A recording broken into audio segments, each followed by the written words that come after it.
Hello again, everybody, and welcome to our latest edition of Making Waves, our weekly and inside look at Roosevelt University athletics. Coming up, we'll be having our weekly chat with the Roosevelt University basketball coaches, Deon Thomas and Dee Brown. But first, our week in review segment, also a little bit of a preview as well. Joined now again this week by Roosevelt University Sports Information Director Josh Walfish. And Josh, lots to talk about over the last weekend. Many sports in action. You have women's basketball, men's basketball, men's volleyball, softball, and baseball getting started. So lots going on at Roosevelt Athletics. I am very, very tired after last week hosting two basketball games. You know, the doubleheaders. Obviously, hosting volleyball on Friday. Had to do some stats for softball over at the Dome. So it was a very busy week, but thankfully, a very successful week as well for Roosevelt Athletics. Well, women's basketball had a tough loss in their opening game last weekend at the Goodman Center to wrap up the home portion of the schedule, losing to Wayne State, but then a real nice bounce back. We'll be talking about that with Deon Thomas. A real nice bounce back win in the home season finale against Purdue Northwest. Yeah, I mean, what you saw against Purdue Northwest is kind of what this team is built to do right now. Injuries, defections, lots of varying reasons have limited them to 10 healthy players. So to see all 10 score against Purdue Northwest, to see them continuously play 40 minutes of really high energy basketball, that's going to be very important for them, not only heading into this weekend, but obviously heading into the GLIAC tournament, especially if they want to make some noise on the road. Well, you talked about one aspect of the season that really I hadn't thought about until you mentioned it. That is that it's been a little bit of a roller coaster ride for Coach Thomas. As you said, personnel changes every year. There's usually an injury too that you have to deal with, and that certainly has been the case this year for the women's team. Yeah, it feels like the roster I got from Deon in July changes drastically from the roster I see when kids actually arrive at school in August. Unfortunately, I mean, that is the nature of college athletics right now, that, you know, people are moving and whatnot. We have a couple of student athletes that signed up to do two sports, and they went through the first couple of weeks. They're like, I'd much rather do one sport over the other. But, you know, Deon and this program are used to playing shorthanded. His first season, they were down to 9 a couple of times. The second season, they went into one game with 8 healthy players.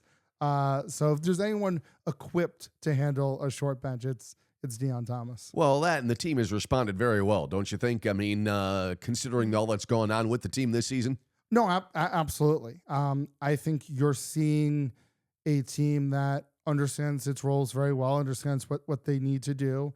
I think, Nina Suzik had her best game as a Laker on Saturday, not only defensively, but obviously getting the ball in the paint, scoring against Purdue Northwest. Like, you're really seeing this team figure out their roles and really excel now in their different roles. Well, a couple of games coming up before the conference tournament. We'll talk about that in a few minutes. But moving on to men's basketball, a tough weekend again for the men's team at the Goodman Center, losing to Wayne State and then against Purdue Northwest. And Coach Dee Brown, will be talking with him about that shortly. But in an interview recorded before our segment, he was saying that it was kind of a tale of two different situations in both games.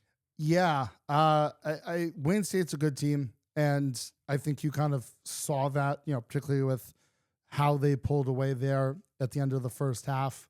And then the second half, like, you saw Roosevelt find ways to kind of get back in the game, but they never were really able to fully kind of get over the hump. And Saturday was just sort of a culmination, I think, of a very frustrating season. Obviously, there were a couple of unfortunate incidents that led to that game kind of maybe getting out of hand a little bit.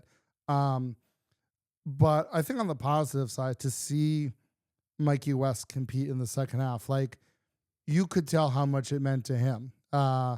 He was very aggressive at getting into the paint, getting near the rim. He brought a lot more intensity defensively. You really kind of saw how much the sport still means to a lot of these guys. Which is nice to see, especially when you have such a frustrating season like the men have had this year. We talked last week about Hamari Bowers and how much fun he has going to the rim and trying to get rebounds, and similarly, although in a different way, I think it's the same for Mikey West. You used the word intensity a few moments ago, and when Mikey's bringing the ball up the floor, you can see that look on his face, the intense expression on his face. At times, he looks like he is so dialed in when he's bringing the ball up the floor and looking for the open chance to put the ball in the basket. I think especially, the last 15 minutes of the game Saturday, Dante had already fouled out. Amari had already, picked up his flagrant foul. And so it was Mikey, it was Devon Smith-Johnson, it was Mason Kleinsmith. I think Mikey started to feel a little bit more of the pressure, especially with two other very high scorers off the floor and unavailable. And like you said, that look in his eye was just a little bit different of, hey, if we're going to come back in this game, I got to do it. I think it's something we saw with Maurice Commander when he got here for his 3 semesters. It's something we saw at times from Julio Montez when he was here. We saw it last year in varying degrees from both 40 Prater and Anari Thomas, depending upon who was having the better first half. And it's important for a team to have that guy that's like, nope, it's time for me to try to take over and win this game. And Roosevelt's very fortunate to have that player in Mikey West.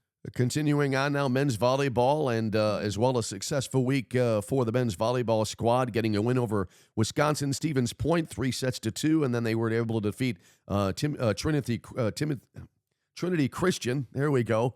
And that was a 3-0 win, but I really enjoyed watching the 3-2 game. I know that Kelly Magliano probably doesn't want to go 5 sets every match, but I also think it's important to be able to have that ability to be able to gut out those wins in a close match. We talked last week about how quick those 5th set races to 15 are, and to be able to have that ability, just can't overemphasize the importance of that. Yeah, I mean, there's obviously a lot of positives and negatives that come from a 5-set match. In talking with Kelly, post game on Friday, she mentioned like one of the big things, especially now heading into conference play at the end of next week, is who are we going to be in terms of when adversity hits? Because it's not going to be smooth sailing through the GLVC. We said it last week. We'll say again this week. GLVC is going to be a very tough conference for them. So who are they going to be in terms of adversity? And we saw them step up to the plate, and get those 2 5-set wins over the past couple weeks. But at the same time, I think that you go back and look at the tape and it's like, did it really have to go 5 sets? Like, we probably could have put it away in 3 or 4 sets. And, those are the type of opportunities that Roosevelt's going to have to capitalize on in conference play, because they're maybe not going to be able to rely on a talent disparity to allow them to get back into matches if they're not playing their best volleyball. And some individual accolades as well. Recently, Jonathan Stavring voted the GLVC Defensive Player of the Week. So congratulations to Jonathan. And I think that just goes to show what we talked about last week about the depth of this team. Yeah, I mean, we know what Marcus Morgan can do. We know what Kai Piana can do. We really haven't seen a whole lot of offense come out of the middle the past couple years. So to have someone like Ashton Stage, who has produced some offense big. Obviously, Jonathan has done a tremendous job for them, both defensively as a blocker, but also finding ways to, smash the ball past blocks himself. It's really added a new dynamic to this team. And, it's something I'm excited to see as conference moves forward, how this team sort of adapts to the way teams are going to try to defend them. Well, and the team is kind of entering a new world in a way. GLVC, first chance to play in the GLVC as a conference this year. It's kind of an unknown entity, an unknown quantity, the GLVC coming in this year. So it's going to be an interesting conference season because of all of the unknowns. Yeah, a lot of the unknowns, but also like the way the GLVC set up its schedule, you're playing the same team back to back, less than 18 hours apart, basically. So how do you respond from a tough loss on Friday night, get prepared for a Saturday afternoon match, and, vice versa. How do you kind of not over celebrate a big win Friday to play the same team again on Saturday? What type of changes are they going to make based on what happened on Friday night? It's a completely different sort of chess match for them. Not only the new opposition, but now having to play the same team on back-to-back days. It's going to be a lot more chess match on Saturday than maybe before. Men's volleyball, of course, one of the spring sports, and continuing on with that theme, moving on to softball. Good start for the Lakers, I think, here so far in 2026. 5-3 start, going 4-2 in their long week at the Dome last week in Rosemont. Yeah, I mean, in talking a little bit with Michelle Alexander before the tournament, 3-3 was going to be a good week. And for them to go 4-2, obviously, that exceeds expectations. To pick up the big win over St. Cloud State, who was undefeated prior to us playing them, to get the run rule win over Lewis to cap off the weekend on Sunday. Like, those are small, encouraging signs of the growth of this program. Lewis absolutely dominated Roosevelt in their 2 games last year. And so to see that flip, to see the offense explode for 10 runs in the first inning against Lewis, like those are the little confidence boosters that softball can take in to their upcoming trip with Florida, and then once they get back, once GLIAC play starts for them. And we talked about the individual accolades in volleyball for Jonathan Stavrin. Similar situation here, Kayla Hancock being named the pitcher of the week in the GLIAC. She was absolutely fantastic this weekend. She had a couple of very unenviable tasks of, coming in. She came in against St. Cloud State with the bases loaded and no outs. She manages to only give up 1 sac fly, gets out of the inning. Saturday against William Jewell, same thing. Bases loaded, no one outs, only allows 1 sac fly and gets out of the inning. She's been really, really impressive to start the season. And, with between her and Riley Zarnecki, like, Roosevelt can be very dangerous in the circle this season. Well, you talked about being able to get out of the bases loaded jam situations, and I think that's been kind of a hallmark of Roosevelt pitching now the past few years, where obviously, again, you don't want to be in that situation. You want to try to get a 1-2-3 inning, but even so, when you get into a little bit of trouble, it's always great to know that there's still a pretty decent chance you'll be able to get out of it with either minimal or maybe even no damage. Yeah, absolutely. And, one of the things that has really benefited Roosevelt the past couple of years in that is having a great defense behind our pitchers. And that was, again, showcased this past weekend, whether it be the outfielders using their speed to get the balls. There were a couple of plays where Kendall Pearson held runners at third just because of how much of a cannon of arms she has from center field. We saw the infield do a really good job at sort of being a vacuum cleaner and not letting hits kind of get by them and maybe get to the wall for extra bases. It's you see our the pitchers really trusting the defense, and that goes a long way to helping get out of those jams. And now, obviously, moving on to baseball, and a good start for the baseball team last week on really almost not a summer-like day, but a spring-like day in mid-February. Those February games that are scheduled middle of the month are always kind of a roll of the dice, and this time luck was with the Lakers on opening day in Joliet. Won that game 9-3, but then went to Quincy, a couple of doubleheaders, and they ran into some really hot bats for Quincy.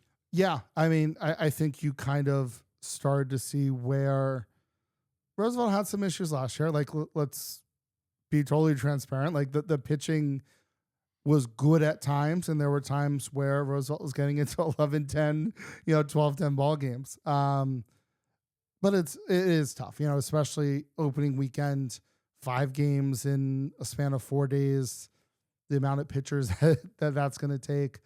Like, it was going to be a learning curve for them, and you hope that it wasn't as big of a learning curve as giving up 60 some odd runs, but it's a team that's only going to get better, as the season moves along. The warmer weather, I think, is going to help them tremendously. Again, if we get 40 more days like we had last Wednesday in Joliet, I will sign up for that right now for the season.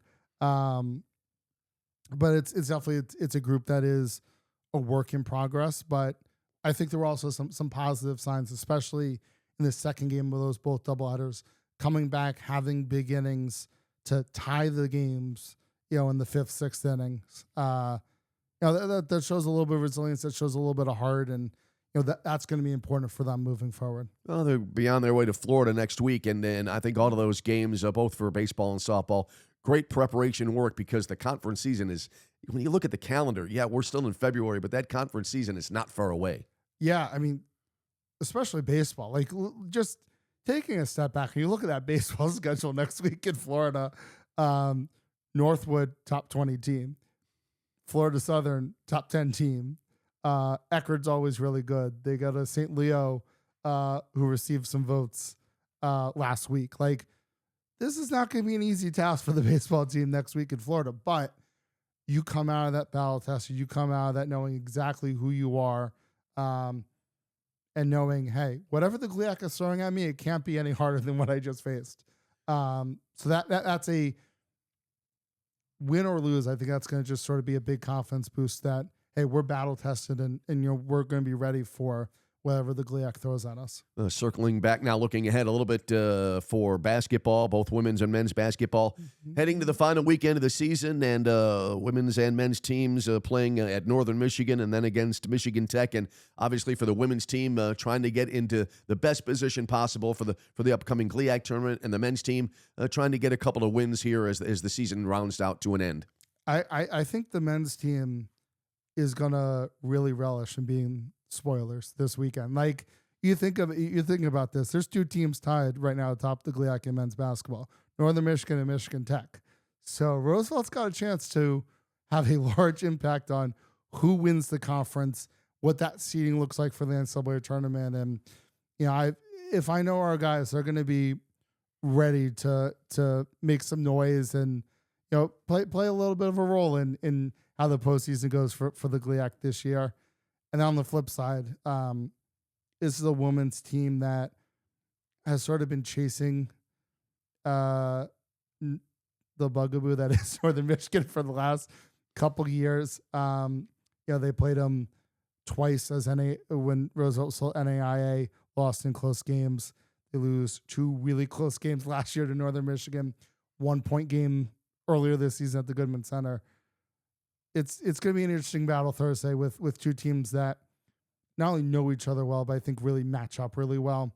And then Roosevelt has the chance in front of them on Saturday to play Michigan Tech, potentially jump Michigan Tech in the conference standings. And that's a big opportunity for them. And I think these girls are ready. Well, you look ahead to the conference tournament, and this goes for any season, regardless of the level. But when you get to the conference tournament, every move you can make up in the seeding, it can be such a difference maker. It does, and especially in a conference like the GLIAC. There are just certain teams. Grand Valley State, not a great matchup for Roosevelt with the size that Grand Valley State has, and how Roosevelt wants to play. It's not always the best matchup for them. Ferris this year was a little bit of a different matchup for them than they were last year. Like I said, I think they match up really well with Northern Michigan. I think we saw pockets where Roosevelt matched up really well with Wayne State. So it's not even the seeding, I think, as much as who are they going to play and what type of matchup is that going to bring for Roosevelt to potentially spring an upset on the road next week. All right, we'll wrap it up on that note, and obviously best of luck in the coming days to all the Roosevelt Lakers teams. We're going to pause, take a quick timeout. Josh, thanks for being with us again this week. My pleasure, Tom. And we will be back after a timeout, and we'll have our chats with our women's and men's basketball coaches, Deon Thomas and Dee Brown. So stay with us. Much more to come as Making Waves rolls on, so stay with us.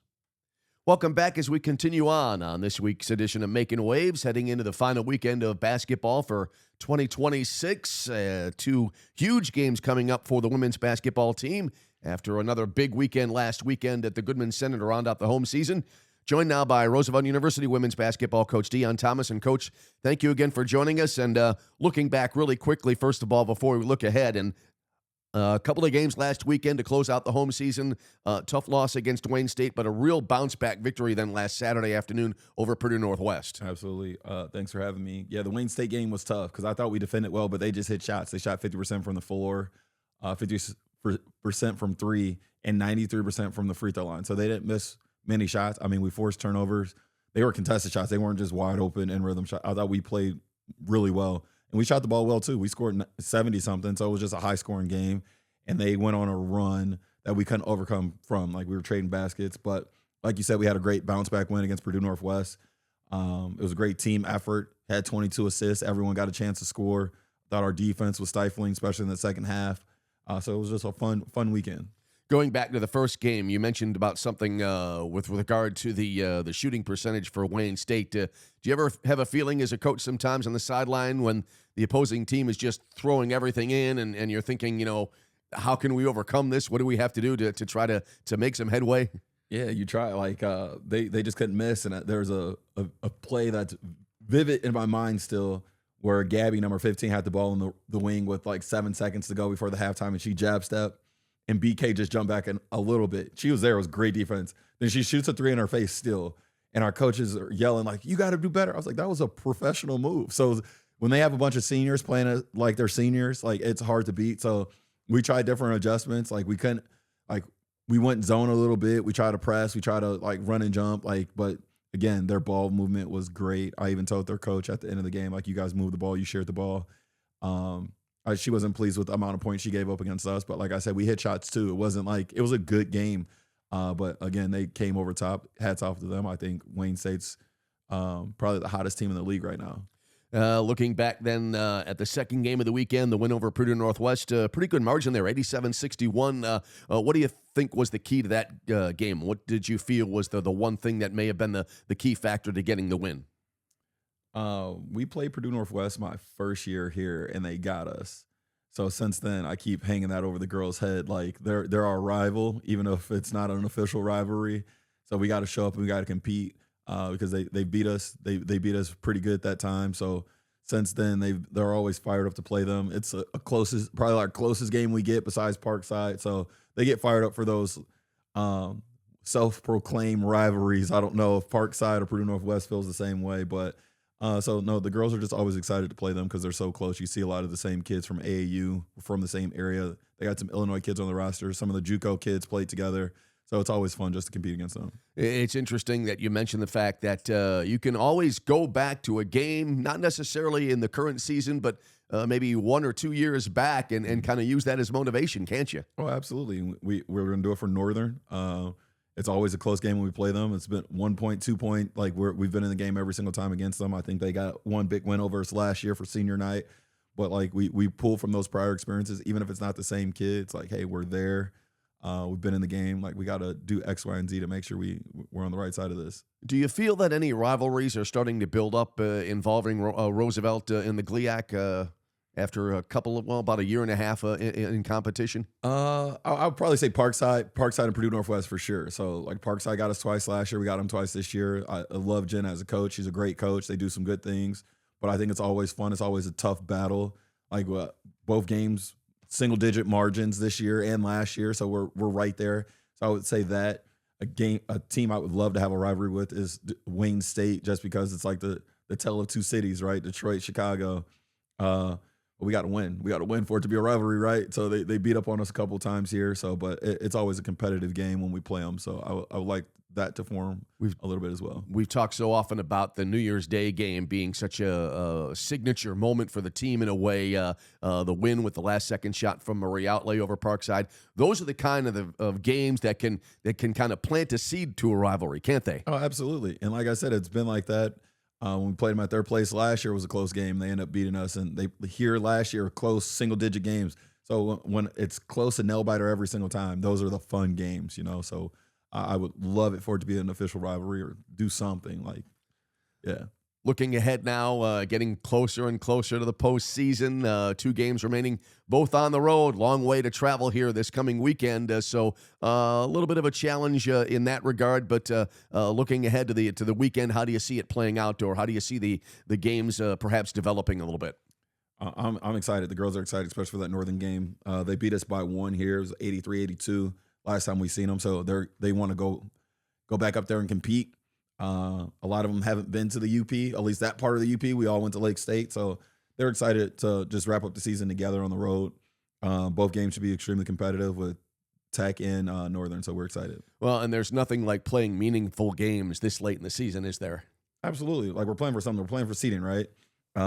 We can still finish anywhere between 5 through 7. So these two games will help us in that way. To be a 4-5 matchup, or 3-6 is huge, or 2-7, like, you know what I mean? So the games mean a little bit more at this point. They all mean something during the season, but right now we know exactly where we can finish if we win out. It sounds like as well, you mentioned a few minutes ago that the team is pretty cranked up a little bit, looking forward to the trip. Yeah, I mean, we're peaking at the right time. We're enjoying each other's company. They know there's 2 guaranteed weeks left of the season. Still in a unique situation, not like other teams where we know for a fact we can play in the conference championship and our season's over after that. We don't get a chance to go to the NCAA tournament. It doesn't matter if we win the league or not, just because it being our last year of probation. So the girls are excited for 2 more road trips and to spend this time together, because every year your team changes slightly. You want everyone to come back, but something happens. An assistant leaves, a GA graduates, a player graduates. So this is the last time for sure we have this group of girls together. That's the kind of new thing about college athletics now. It's constantly in flux, isn't it? Yeah, you never know what you have. You just got to enjoy it season by season, and hopefully, again, I have majority of my roster returning. Looking ahead more specifically to the weekend, the 2 opponents, Northern Michigan and Michigan Tech, do you feel that there are any dramatic differences between the 2 teams? Do you feel they play a more similar style? Very similar. I think Northern, they're 2 shooters. I would say they're just a little bit bigger than Tech's shooters, but they're both very similar motion. Both are literally getting 2 or 3 players the ball, and they're shooting a lot of shots. I tell the girls, no knock on anyone in the league. We're about to go see the best 3 shooters in the conference, with Ella Mason being on Tech and Sarah Newcomer and JC Weisbrot at Northern. So I think those are the best 3 shooters in the league. I mean, there's some really good shooters in the conference spread out, so I'm not throwing shade at anyone, but we get them back to back, so it's nice that we don't have to change the scout much. Looking ahead a little bit, if I may, conference tournament, there's really nothing like that, is there, I think, in sports, outside of maybe the NCAA tournament, which you talked about a moment ago. But postseason in any sport, I think, is always the most fun part of the season. Do you feel that same way? Absolutely. Like, everyone knows what it means. It's heightened. They know, like, it's win or go home. So the officiating's different. The intensity is different. You can feel it in the air. It's like, it's just a whole different environment. So it's a nice buzz. I wish we were in the 1 through 4 seed, so it's at home, because that's always different when you have that home crowd advantage. But last year, our first year in the conference, we went to Ferris, and that was awesome. It was an awesome environment. We led for most of the game, and the last few minutes it slipped away from us. So that feeling, the girls, the returners know it, and they know what to expect. But a lot of people have never been there, done that, especially our D1 transfers. Everyone makes postseason. So it's nice at the lower levels that you have to earn it. It's not handed to you. So they're about to experience what that feels like for the first time. You know, it's interesting as well about the postseason, and that is the fact that I've always looked upon it. Now, this is from a fan's point of view, that it's obviously more important and there is much more at stake. But in the end, I've always looked at it from a fan point of view as being just go out and play the game. And in the end, it's the same game. 94 feet in the case of basketball, 5 players aside, you have to put the ball in the basket to win the game.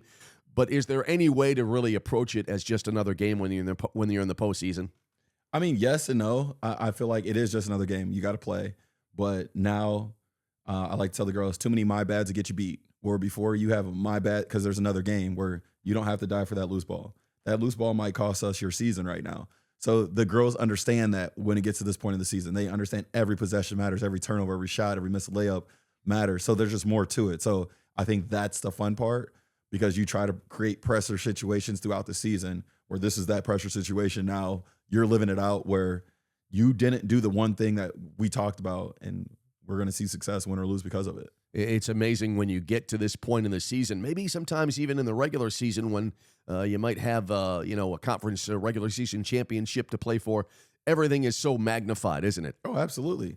Because you can go back to it. It's you get 5 players. If all of you guys take turns making mistakes, like, we're going to lose the game. But if we can lock in and be on the same page, or you make a mistake and we can all recover from it, like, then we'll be fine. But yeah, you can magnify it, especially when you start doing niche things at scout. Like, you missed an assignment, you miss too many assignments, that's the game. Like, we know why we lost this game now. It's not because of a missed shot. It was, we didn't die for loose balls. We missed this assignment. These were the keys to the games. We didn't live up to these keys. So everything's a little bit more magnified. But again, I think that's the fun part, because there's preseason, there's non-conference, there's conference, and there's postseason. And postseason is what we're all playing for. So this is it. Yeah, I think we talked about a couple of weeks ago the phases of the season, and each has its own unique personality, and that certainly goes for the postseason. Oh, absolutely. It's the most fun part of the season. I mean, the preseason, seeing what you got, making adjustments, and non-conference is awesome. Conference play is great because you get to see all familiar opponents twice, but now you get to go see your opponent for the third time. Whoever we play, this is going to be the third time we've seen it. Now we know each other front and back. Now it's who's going to be the best version of themselves in this game, and that's the most exciting part about it. All right, well, 2 more games this weekend, then on to the postseason. So thanks for joining us again this weekend. Best of luck on the road, and then obviously in the postseason. Thank you so much. Coach. Welcome back as we continue on with this week's edition of Makin' Waves, our inside look at Roosevelt University athletics. Heading to the final weekend of the basketball season for 2026 as the month of March is not far off. Joined now by Roosevelt University men's basketball coach Dee Brown. And Coach, again, thank you for being with us here this week. And last week, a couple of ball games to wrap up the home season. Not able to go your way. How do you look back and assess those 2 games? Thursday, like I said, we came out. I like how we shared the basketball. Had 17 assists. Took care of the ball, 6 turnovers. We played well enough offensively to get the job done. I think Wayne State did a great job of handling the paint. Did a great job of controlling the paint, controlling the glass, and came up short. But I like how our guys fought, and we played well enough offensively while sharing the basketball, making shots. Just defensively was the key to that game, defense and rebounding. Then Saturday for senior night, it was an electric atmosphere. I thought our administration, I thought our game ops, our cheer and dance, the whole game experience was electric and very just, how seniors should go out. Besides, us not getting the victory, but I thought, Mikey West came out and fought, played really hard, and we've been limited all year, but I just like how our guys fought, and it was just unfortunate we couldn't close the senior night out with such an electric atmosphere, and again, such a great game time experience. I thank everybody for coming out and supporting it, and from top to bottom, it was an unbelievable experience. Seemed like the game got away from you a little bit early in that contest, and really hard to kind of climb out of that hole, wasn't it? Absolutely. That's what it was Saturday. They came out, went up 32-10, and it was hard for us to fight back with such a small rotation. But again, when you get down like that early, it's hard to climb back out. But again, fought to the end. It was electric, just unbelievable experience. Just the community coming out, everybody doing what they're supposed to do, to send the seniors off. But again, it was just hard to fight out of that hole coming out. Getting out to a slow start, not making any shots. Well, it does sound like you're proud of the team, however. As you said, they were able to fight all the way to the end, never gave up, never gave in that game, just didn't go your way. But obviously playing all the way, not only to the to the whistle on each play, but all the way to the final buzzer. Absolutely. Like I said, we're going to compete. I've always thanked those guys for coming in each and every day, even with the circumstances we have, to come in and fight and competing to the end. But again, it's been a long, tough season for us, but for us to go out and, I tell them guys, go out on your shield, go out and play hard until the end and fight, and I thought they did a good job of fighting. We talked, I think, either last week or the week prior about, the larger picture of things and playing all the way to the end of the season and fighting to the end, not only in games, but, again, all the way to the end of the season. You have 2 games remaining, and I'm sure that, again, that's the goal to be able to just continue to compete, and hopefully you'll have good results as the weekend comes along. Absolutely. We got 2 games to go, and I told those guys each opportunity to put that jersey on to compete is a great thing. You should be appreciative, should be grateful for it. So we're gonna keep working. We got practice today. Got lead tomorrow. We're gonna practice again. We're gonna make sure we're ready to go out there and perform and compete at a high level. One thing we've talked about as well, your passion for the game. It looks like you look forward, or it sounds like, to be more accurate, you look forward to every game almost regardless of the circumstances. Obviously, you'd rather be in a better position, but even so, it's a game of basketball, and you try to play to win. Absolutely. I'm in the competition business. I know how this game go. I know all about basketball, and I love it. I love the opportunity to be the head coach here at Roosevelt University. I never take that for granted. I'm just blessed, and I'm going to go out and give them all and make sure I go out and prep my team so we can go out and perform. Looking back, you talked about senior day. Sometimes it's senior night, depending on the sport. But either way, it's always, you talked about it, a tremendous atmosphere. Always great to see the seniors be honored for the great careers they've had at Roosevelt. Absolutely. That's 1B. You know, the other championship is when they graduate, when they walk across the stage, you know. But that day for us, basketball is like, it ain't graduation. It's a moment to honor them and appreciate all the hard work they did. And again, you know, seeing them walk out with their families and their jerseys, it's a special thing. But graduation always trumps that. So they got 2-3 more months to complete that. But just that night that day, night, however you explain it, it's really an honor. Well, and I got to believe the players all enjoyed it as well. Yeah, absolutely. You know, after the game, hearing them talk, hearing them, express how they feel towards their teammates and being here at Roosevelt, it was, again, the only thing we didn't do was win. It was unbelievable, and I appreciate those guys for, coming to Roosevelt and working hard every day. And that day was for them, and unfortunately we couldn't get the victory for them. But again, it was a really, really good experience. You talked for a moment there about actually more than just one moment, a couple of answers here today about the hard work the team has put in. And it is hard work, isn't it? It's never easy, regardless of your one-loss record. You're out there practicing every day, probably starting around mid-October, all the way through now the early part of March. It's a hard, long season, and it's a lot of work. But in a lot of ways, it's very satisfying work, regardless of how the season turns out, isn't it? Absolutely. I always talk about being a student athlete. It's really tough being a student, off back, and then you got to be an athlete as well. So I have a deep appreciation for what they put their body and their mind through, and during season. And then once season's done, it don't stop. You got to continue to go to school. Got to continue to put work in with your body. So it is a tough thing. If it was easy, everybody would do it. So I always commend those guys and talk about it from my point of view, being a student athlete. It is hard, and if it was easy, everybody would do it. Looking ahead now, finishing up the season on the road. One last road trip to the UP up in Michigan. You have Northern Michigan and Michigan Tech. How do you see the two teams? Are they similar, or are they very different as you look ahead going into the final weekend? Both of them pretty good. they both are pretty good, well coached, got good players. Northern Michigan probably play a little more up tempo. Michigan Tech runs most of their stuff through two guys and play more of a defensive style of game. I'm not saying Northern Michigan don't defend. Both teams are high efficiency on both sides. I just think the pace of the game is a little bit different, and how they run their offense through their players is a little different. But two really good basketball teams. And it's a great way kind of to end the season. We've talked so much about you being in the competition business, as you like to say, and certainly this is a microcosm of that. Nothing like finishing out the season against two very, very good opponents. Absolutely. I told you, Glee, I got really good basketball from top to bottom. Right now it's very competitive in the middle, but at the top of it, those two teams are at the top of it for a reason. Top 25 teams in the country that's, again, well coached, got really good players, great atmospheres. It's going to be exciting for us to go up there and compete, and we will compete. We will go up there, and again, we're going to practice hard today, practice hard tomorrow, and we understand what we going up against. But each game in the GLIAC, I've been telling you, I got so much respect for the GLIAC, and we took our bumps and bruises, within the GLIAC, so we know each and every night you got to prepare for 80 minutes.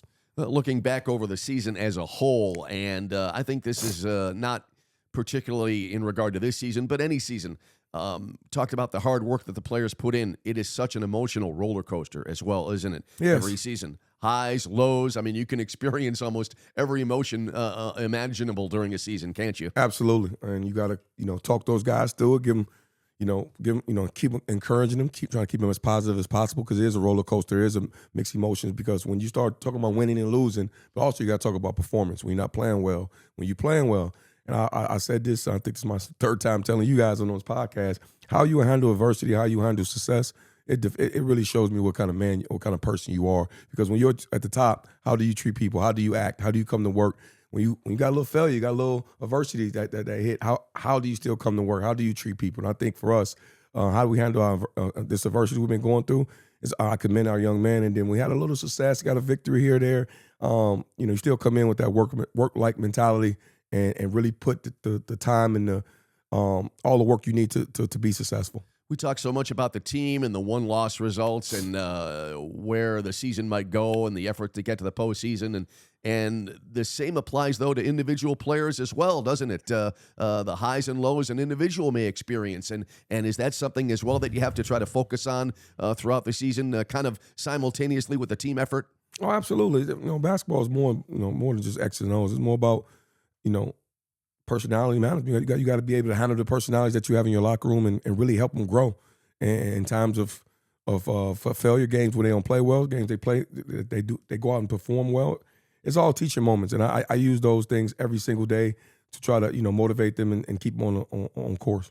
That's one common thread. You talk about teachable moments, and that's one common thread that I've been able to touch upon with all the coaches here at Roosevelt, and that is the fact that not only are you a coach and you're trying to work the X's and O's and trying to win games, but it's also such an important to be able to have a teaching role as well, isn't it? Absolutely, and that's what I tell our guys all the time. I'm not just here to we talk about basketball. Talk about life skills as well. Being on time, cleaning up after yourself, coming to work every single day. What type of teammate are you? Just life skills are very important because once the ball stops bouncing, now what? You got to be able to carry over the experiences that you have. And college taught me a lot in those 4 years that when you get out into the real world, what did you learn to get you here? What was the preparation? So my preparation for those guys is definitely life skills and wanting to be there for them beyond basketball. And that's the thing beyond wins and losses is the ability to try to, as you said, be in the teaching role and make sure that the student athletes are prepared for life beyond going to Roosevelt University. That's very important. It's very important. I always talk about just engaging them.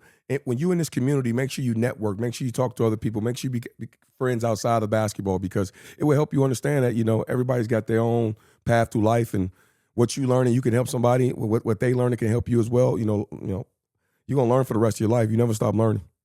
All right, well, Coach, 2 more games coming up this weekend. A little bit of a long bus ride, but I know the team actually kind of relishes the travel this season. So best of luck, and hopefully you'll be able to come back with a couple of wins. No, I appreciate you. Thank you so much. Go Lakers.